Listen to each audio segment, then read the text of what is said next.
the Sam Tavarez podcast, talking sports, movies, and everything else you could possibly imagine. And now, here's Sam doing his Sam things. And welcome to episode 2, or edition 2, of the Sam Tavarez podcast. I am Sam. I'm sure you already knew that, but what the hell? I'll just say it. I hope you all are having a wonderful day. We are recording this on Monday, December 14th, 2020. I hope that, whenever you're listening to this podcast, that you had an awesome weekend and that you are ready to get things rocking and rolling. 2020 is almost over, folks. Hallelujah. It is almost over. The year of hell is almost done. And you know what? With everything we're seeing in the news about a potential vaccine, the fact that now it's been distributed, and that, you know, people are starting to get it injected into their systems, it's looking pretty good. Hopefully the side effects aren't too bad, and hopefully we can, get the ball rolling and bring in 2021 in a loud and excited way, because this has been an awful year. But enough about that. Thank you to all those who watched edition 1 last week. It was the first one. We talked a little sports. And as I've said, previously, we're not going to just talk sports on this podcast. We're going to be talking about movies. We're going to be talking about life. We're going to be talking about every possible thing you can imagine. The point of this podcast isn't to cause division or to cause anger, frustration. It's to entertain you, to give you a fact check when you need to hear a fact check, but also to comfort you when you are in a tough spot and you need to, get some cheering up. That's what I'm here for. That's what I hope this podcast does. And that's what I hope, you feel after listening to now the second edition of this podcast. When I was editing episode 1 of the podcast, I was thinking about what I should talk about. And, obviously, people who listened to the first one, who are big sports fans, would probably say, oh, we'll talk about what's going on in the NBA, talk about the NFL, talk about the ongoing situation in Major League Baseball.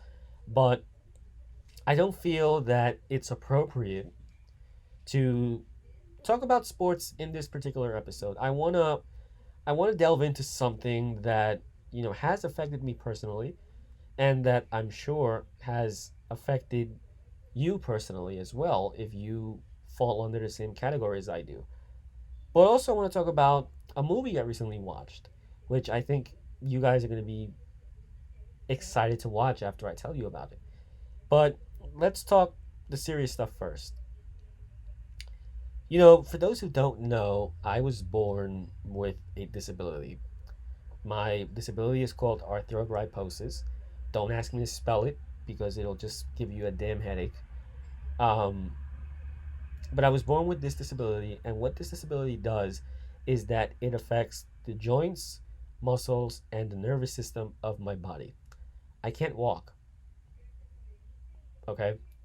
I am reliant on a motorized wheelchair to move around, and I rely on others to, do stuff for me. All the physical aspects of my life, feeding, clothing, etc. You get the picture.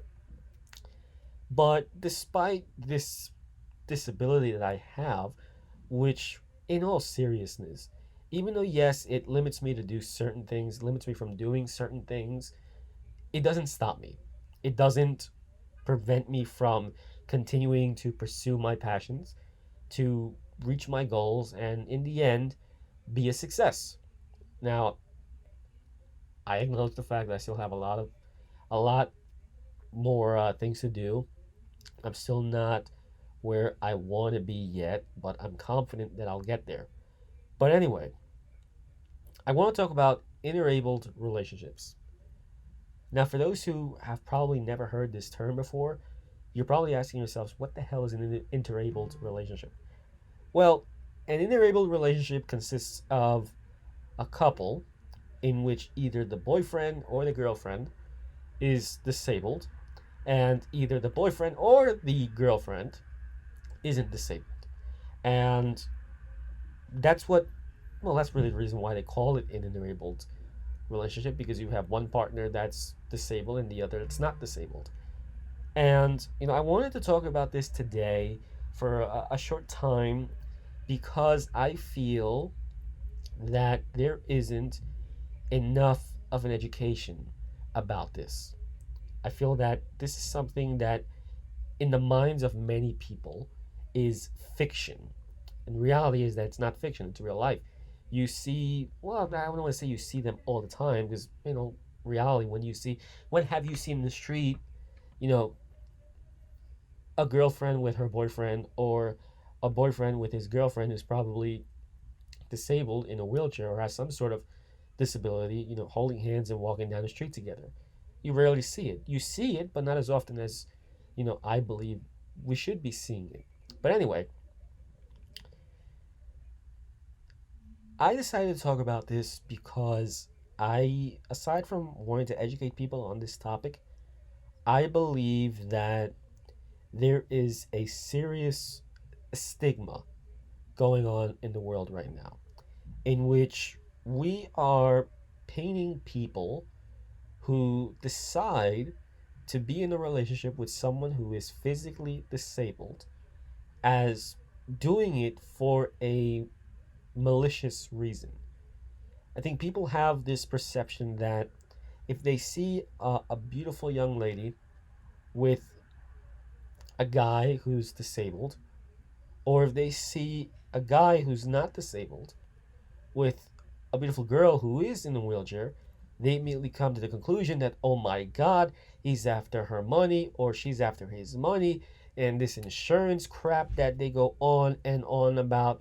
When in retrospect, I'm gonna get into details about this pretty soon, is complete and total bullshit. But listen, I don't know if any of you watched on YouTube this channel called Squirmy and Grubs. It's the story of a young man named Shane Burkaw, who is now married to a girl named Hannah. And before they got married, they created their YouTube channel. And the purpose of their channel was to present the fact that, hey, there are relationships out there that consist of someone who's disabled and someone who's not disabled. And guess what? There's nothing wrong with that. There's nothing abnormal about it. And what I like about their channel a lot is that they don't make it about themselves. I mean, yeah, the spotlight is their relationship, the spotlight is the adventures they go on. And remember, adventures is going to be a key word in this topic, so stay tuned. They don't make their YouTube videos about that. They make it about Shane, in a sense. They show a side of Shane's life that I don't think a lot of people get to see. His struggles.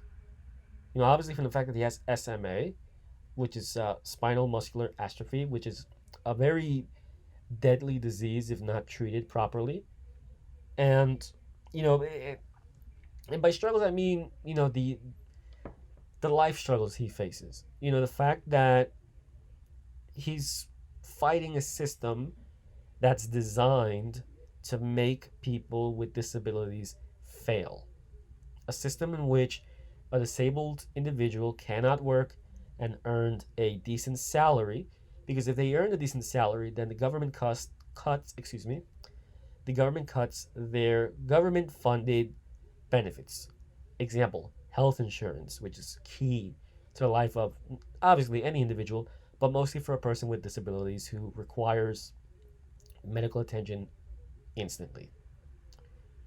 But when I watch these videos, I see a couple that truly, truly loves themselves. I see a girl in Hannah who, would move heaven and earth to be with a guy like Shane. And I see Shane as someone who is so humbled, so thankful to have been given this opportunity to be with such an amazing human being like Hannah. And That's really what my spiel, however you want to put it, about interracial relationships has to do with. Listen, I understand that perhaps, being with someone who is disabled could be difficult. There's no doubting it. I'm not going to tell you, hey, it's going to be easy. I'm not going to sit here and tell you you're not going to face any issues. Listen, I'm single, okay? I've had plenty of crushes on people who aren't disabled. And believe it or not, I have envisioned a future where possibly I could end up with someone who isn't disabled and they're going to have to assist me. And I sit back sometimes and I think about, the challenges my significant other may face, not just physically, emotionally, but perhaps psychologically. Because believe it or not, it does bring a toll. It does bring a toll. But if you're committed, if you believe that the person you are assisting, the person who you love is worth it, then you won't have a problem doing it. I'm sure that there might be some of you out there who have met someone who is disabled and who probably develop feelings for you and possibly somewhere within that time frame express those feelings to you. And perhaps you, and I'm not calling you out, I'm not here to scold you, I'm not gonna, make you feel bad or anything like that. You're entitled to your decision. You're a grown up. You are allowed to make your own choices and decide what's best for you. I'm not here to scold you. But perhaps you developed mutual feelings for this person, but out of fear, decided not to take the leap because you're afraid of, oh my God, I'm gonna have to take care of this person, and I don't think I could do that. I might fail. I don't want to let him down, and also because you're afraid of what people might say. Because we are living in a society that is so ignorant that it's disgusting. There have been politicians, average people, who have gone out and have said that people with disabilities shouldn't be alive. There was a politician in Mexico. I know you're going to say, well, it's Mexico, it's not the US. But believe it or not, Mexico is probably the closest and the biggest ally of this country. So listen up. There was a politician in Mexico, and they asked her a question. Her name was Marisol Alamilla. She was, I believe, she was a politician at the Mexican government's Office of Human Services, I believe. I don't remember exactly, but she was a big time politician in Mexico. And a reporter once asked her about providing people with disabilities rights. What are those rights? Right to vote, right to work, right to receive funding from the government to assist them with, medical expenses, home care expenses, etc. And this, I can't even call her a woman. I just can't. Because what she said was so nasty. This bigot went out and said, what we want, and I quote, what we want is for none of them to exist. Everyone has a desire of not having a sick child. This lady, who worked for the government of the United States of Mexico, went out in front of the press, went on record, and said that Oh my god, I just can't. I just can't because it pisses me off every time I talk about it. It just does. She went out and she said that. But you know what's more sad about that, what I just mentioned, is that she's not the only one who believes that. There are many people in the world who believe that disabled people are a nuisance to society and that they shouldn't exist. People of flesh and blood like you and me. And sometimes there are people within our own homes who believe these things, who believe that because someone is disabled, that they shouldn't have any rights. That just because the person's body is disabled, but they know that their mind isn't, that they shouldn't be allowed to have an opinion. They shouldn't be allowed to express their feelings. They shouldn't be allowed to do anything in life because of the fact that they depend on people to assist them with certain things. You have no idea how many times I have heard people tell me, well, we're going to force you to do this because we've done a lot for you and you owe us. I would tell those people all the time, I don't know your shit. I don't. If you did something for me, it came from your heart, and I appreciate it.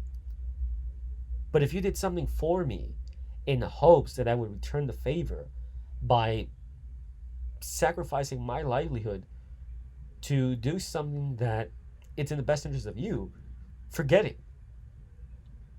Forget it. It's not going to be that way. There are many girls and there are many guys out there who know someone who is disabled, who knows that this individual likes them in a particular way and is desperate to have a relationship with them.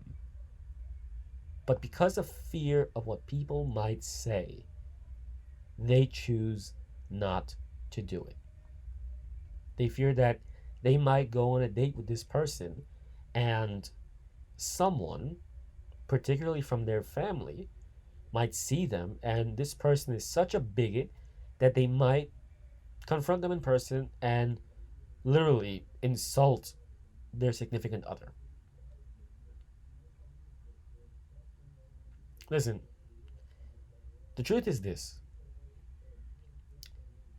interabled relationships work. They work for many reasons. Okay? Disabled people don't have it easy, as some people assume.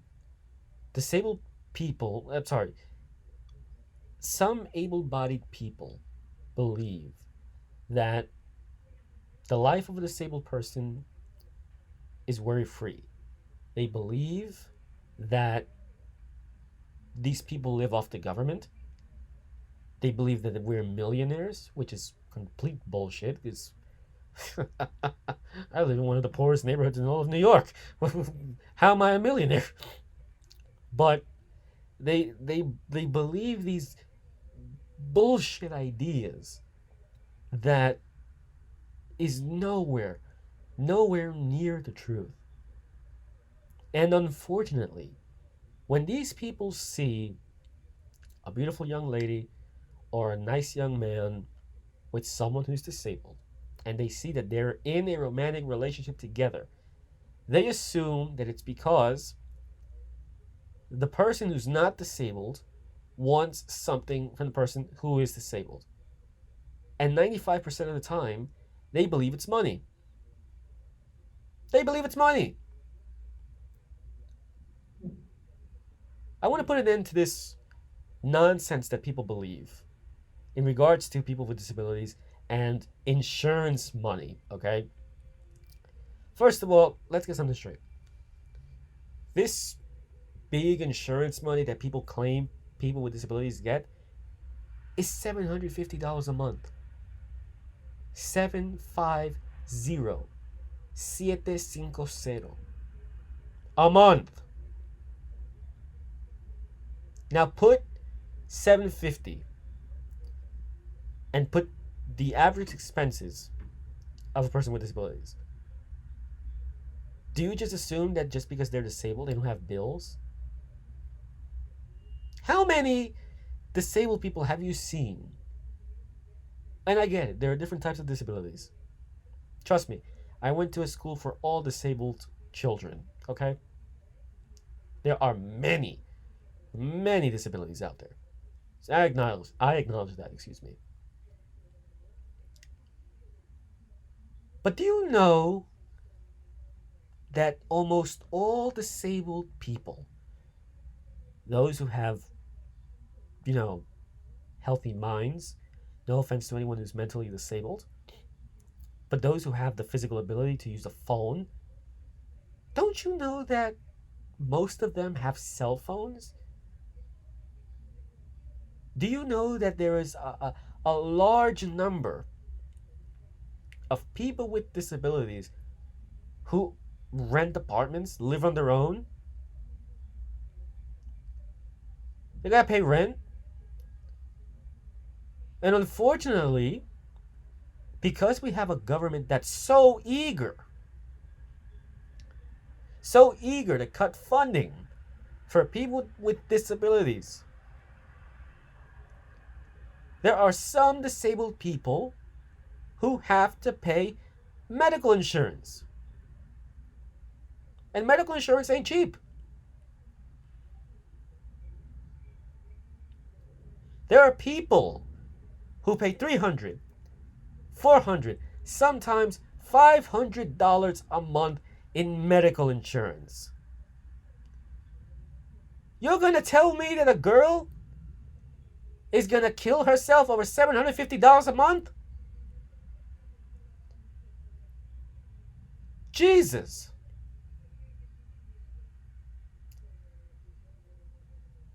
Really? If I wanted $750 a month, I would work at a Target. If I wanted $750 a day, you know what? Be a pole dancer. And no pun intended. I'm not trying to discriminate anyone who does that type of work. Go dance on the poles on the subway. But do you honestly believe that a girl or a guy is going to sacrifice their life, their livelihood, just to get $750 a month? Then what happens? Subtract 750 from 300. You get 450. Subtract 450 from $160, which is what cable costs. At least that's what my cable costs. Okay? Let's do the math. 450 minus 160. You want to know what that comes out to? 290.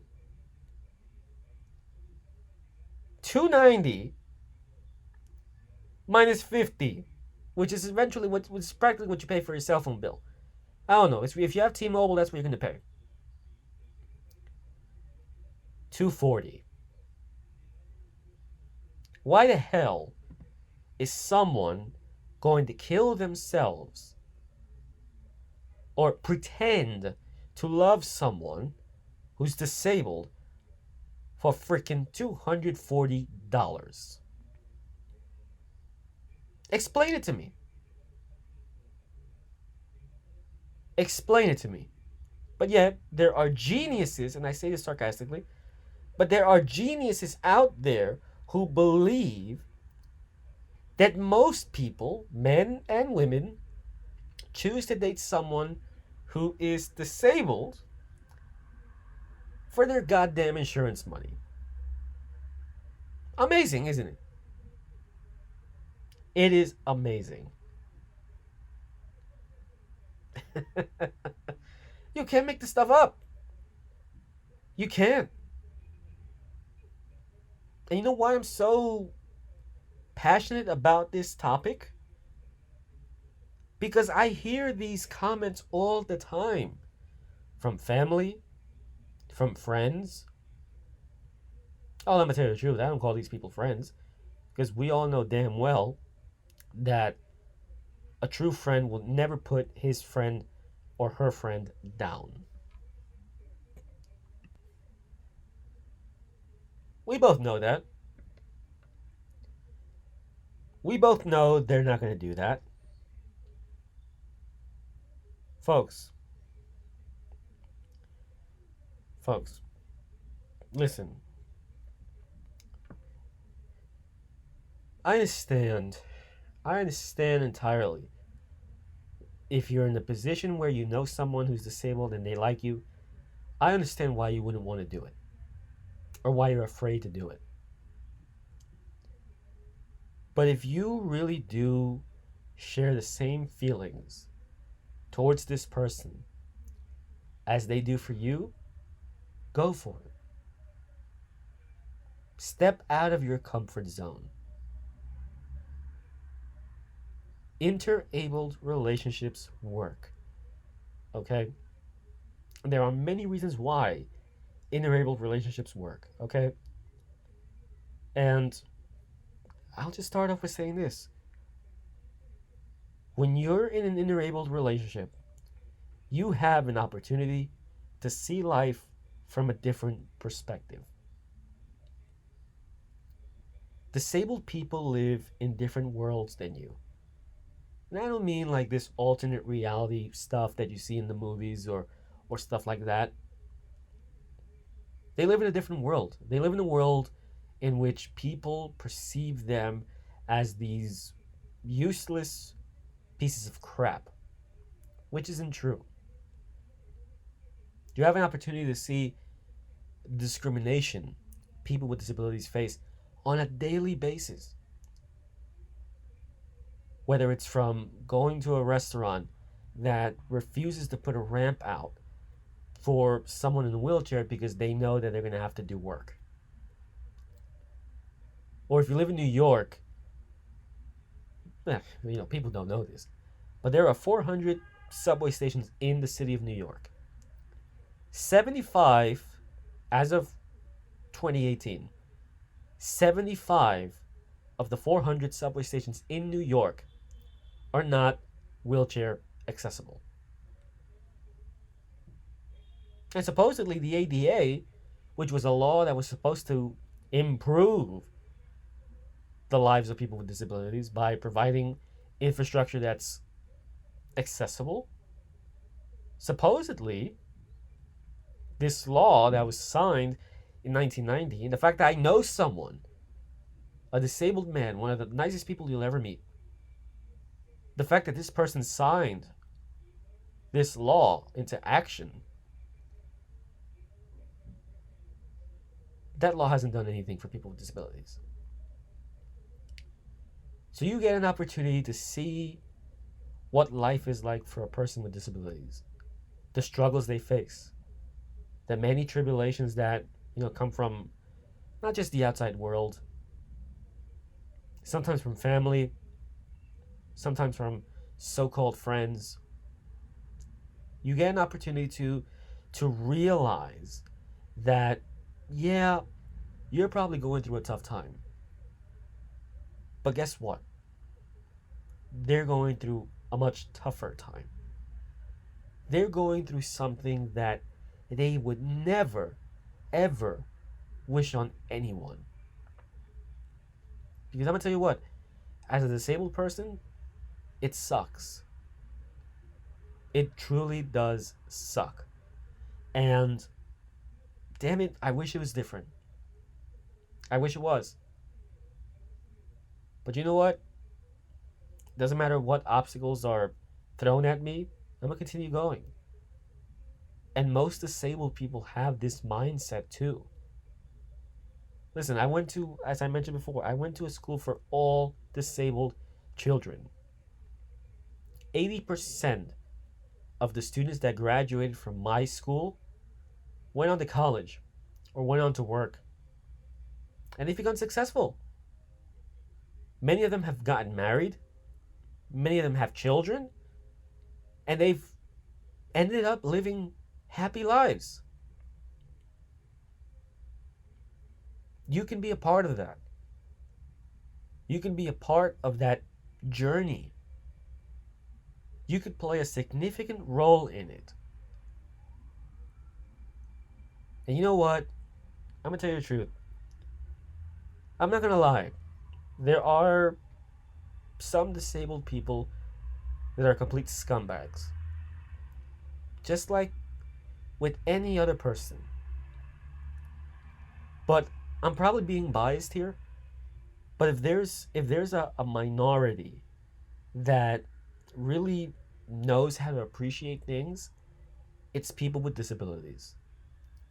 Because from birth, you have people who are counting them out, trying to put them down, trying to paint them as this gift from hell, when in reality it's not the case.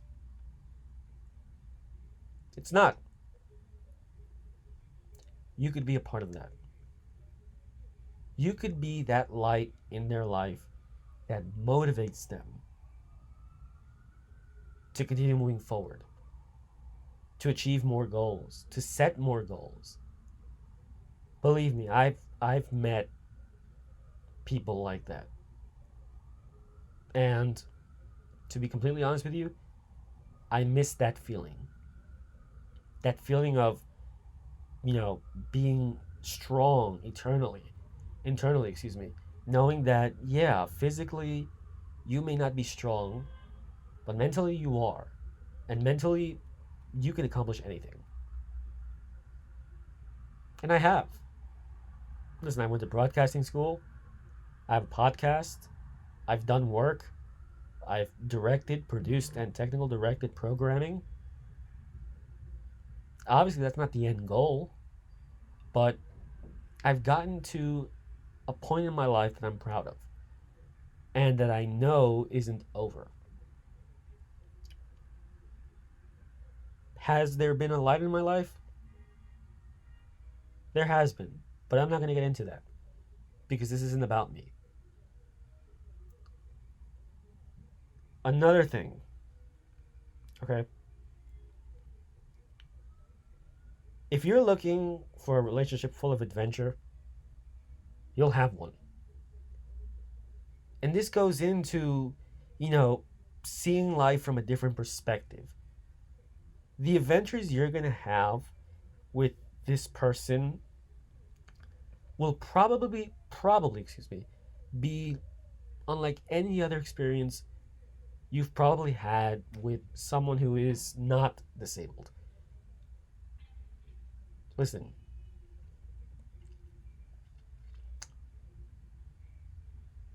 part of seeing things from a different perspective is also seeing that people with disabilities are also human.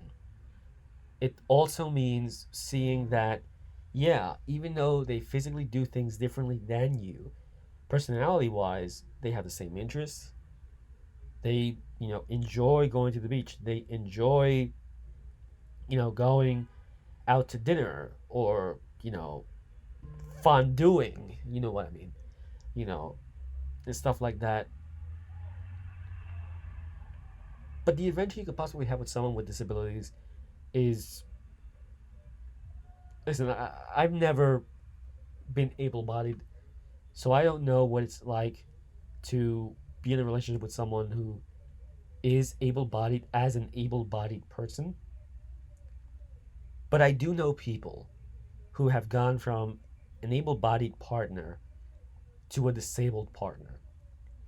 And what these people have described to me is a feeling and a lifestyle that, in their opinion, at least from what they've expressed to me, is so much better than what they probably had when they were with the person who wasn't disabled. What are the perks? I'll tell you what, off the top of my head, free parking. If you're driving, you're with a disabled person, you get free parking. You get to cut lines, at the arcade, at the movie theater, at a baseball game or hockey game or whatever. If you don't feel like walking, you can sit on this person's lap and they'll give you a ride to wherever it is you're going. But to me, the biggest perk, and this goes into my last point about this, it's that your disabled partner will show you loyalty and passionate love. When a disabled individual has been rejected multiple times by women, men, because of their disability, it hurts. And it hurts like crazy. And you spend days and days, and sometimes even months, thinking and asking yourself, where did I go wrong? And unfortunately, you begin to think about things like, why am I here? Why am I even alive? Some people, unfortunately, have had suicidal thoughts because of this. But when a disabled man or a disabled girl is finally given the opportunity to be with someone who they love and who loves them back, they'll appreciate it. They'll be thankful for it. And you know what? They'll do everything in their power to make sure that they don't fail. They're not going to be perfect. You're going to have disputes like any other relationship, but you're not going to see this egotistic side of them. You're not going to have to, and I mean no disrespect to any of my disabled brethren, but you're not going to have to look over your shoulder every single time to make sure that he or she isn't cheating on you. And again, I'll say this again. Yes, there are some disabled people who think they're all that. Okay? Those aren't worth your time. Okay? But most will be so thankful that once it's all said and done, regardless of, what they accomplish in life, they'll be able to look back at their relationship with you and be like, damn, I was rejected so many times, but she said yes. Or he said yes. And I finally get to experience what a normal relationship is like. And I mean no disrespect to disabled couples, two people who are disabled who are in a relationship. I'm not trying to say that your relationship isn't normal. But you have to admit that especially if you're someone like me, who went to an all disabled school, you only know that. You don't know the abled bodied experience, even if you can't physically, live it. But I don't know. I'm probably being biased because I've always wanted, I still want, a relationship with someone who's not disabled, just because my entire life has consisted, my childhood, even my teenage years, consisted of being surrounded by people who were just like me, obviously different disabilities, but who were just like me in a sense that they were in a wheelchair and they needed help from others to do certain things. And I'm not gonna lie, I don't regret my years at this school. I made some great friends and I've made a lot of great memories. But I know for a fact that in the real world, you're not going to be in that type of environment. You're not. You're going to be in an environment where 75% of the people who are around you have the ability to walk, do things for their own. And I've always I've always wanted to embrace my disability, my um, you know, need for help from others, but I've also wanted to embrace the fact that hey, I'm not disabled. Excuse me, I am disabled. I'm not able-bodied, but it doesn't mean I'm different.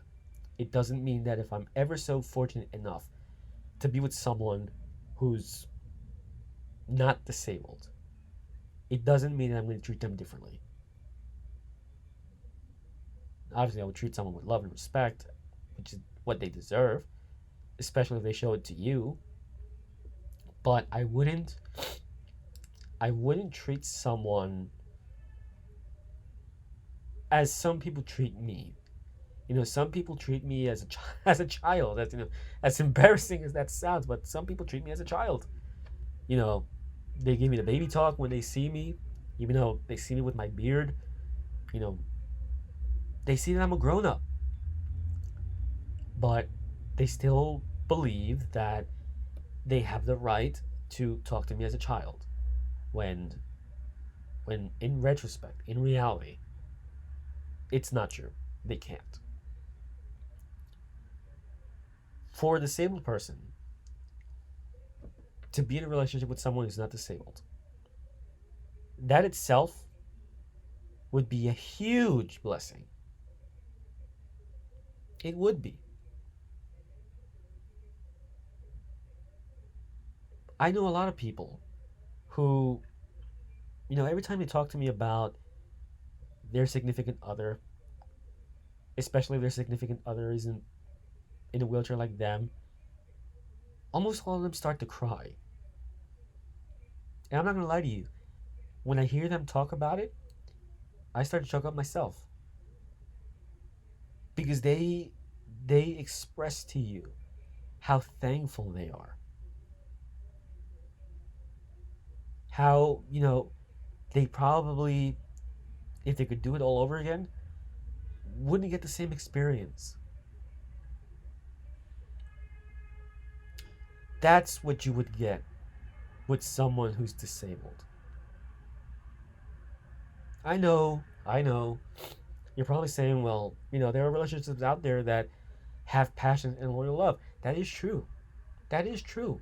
I'm not saying that there isn't with able bodied relationships. I'm not saying that there isn't. But they're different. With able bodied relationships, there is a much higher chance of someone being unfaithful to you than there is if you were in a relationship with a disabled person. That's all it is. I'll say it again. The choice is yours. I am, and no one's here to judge you. I'm not here to judge you. I'm just here to give you my opinion. That's all I'm here for. If you disagree with me, let me know in the comments down below. But if you know someone who's disabled, who likes you, who would move heaven and earth to be with you, it doesn't matter how long, a day, 2 days, a week, a month, 2 months, whatever, and you are confident that this person could make you happy, go for it. Make a move. Take a chance. What do you have to lose? At the end of the day, you're all adults. You're all grown-ups. Take the chance. Trust me. Regardless of what the outcome may be, whether you end up being together forever or if you don't, you won't regret the experience. You won't regret it. Listen, I'm going to tell you this. If I'm ever so fortunate, and I'm not going to lie, I know who I want to be with, or who I'd like to try a relationship with. I can't say that I want to be with this person forever because I've never been with this person before and I don't know how that would work out. I would hope it would work out well. If I'm ever so fortunate to be with someone who's not disabled, as I hope to be someday, I don't care what happens with my career because to be completely honest with you, I am willing to sacrifice my career to be with that person. I would. So I feel that person is worth it. I feel that person is worth it. But if I'm ever so fortunate, man, I would count my blessings so many times. I would thank God so many times. And, you know, I just can't put into words what I would do. I would literally be the happiest person alive. I hope that if you're also a disabled individual who's going through a heartbreak or the desire to be with someone who's not disabled, I just have to say this. Keep calm. Don't don't stress yourself. The time will come. And when it comes, you'll know it. It'll be the best damn feeling you'll ever have in your life. I said I was going to talk about a movie during this podcast, but I might just save that for next week. This is my final thoughts for today. Life is hard. I said this last week. Life is hard. And since we talked about disabilities, the lives of people with disabilities, we can admit that life for them is a bit harder. But just remember how blessed you are. Remember everything good that has happened to you.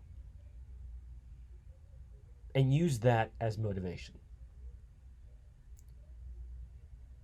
If you're in high school and you're trying to figure out what your next move is, don't stress out. Don't panic because you're still young. I'm 22. I graduated high school almost 4 years ago. I didn't go to college. I went to a technical school. And look where I am now. I took my time. I took my time to decide what I wanted to do and how I was going to approach it. Take your time. Don't rush. Don't rush your life away. Please don't. Because when you rush things, when you make decisions hyped up, you tend to make the wrong decisions. Please take your time. If you're in college and you're about to graduate, same for you. Graduate. Be proud of this accomplishment. Be proud that you've gotten to this point in your life. But look at your future with optimism. Look at it with optimism.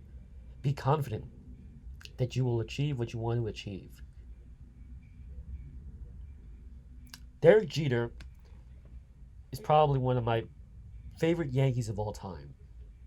But what I loved about Jeter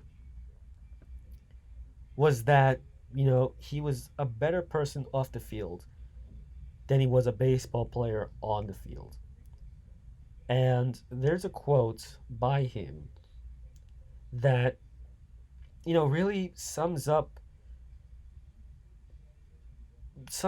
my whole motivation to continue going forward.